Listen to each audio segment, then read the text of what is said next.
Cái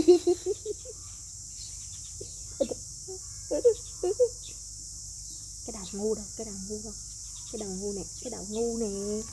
Tròn, cái đầu ngu đâu, cái đầu ngu đâu con? Hả? Cái đầu ngu đâu?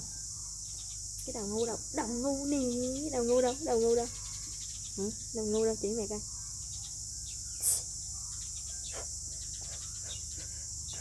Đầu ngu đâu? Đầu ngu nè, đầu ngu nè. Đầu ngu không? Đầu ngu không? Đầu ngu nè, đầu ngu nè. Ôi trời, ôi trời, ôi trời. Bụng đâu? Vỗ bụng mày coi. Vỗ bụng mày coi. Bé Sam đó, bé Sam ở trong đó đó.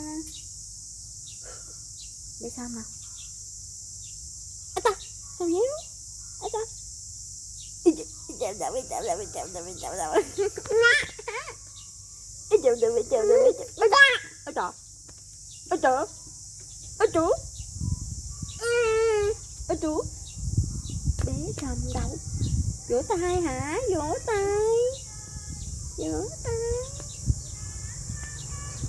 Vỗ tay.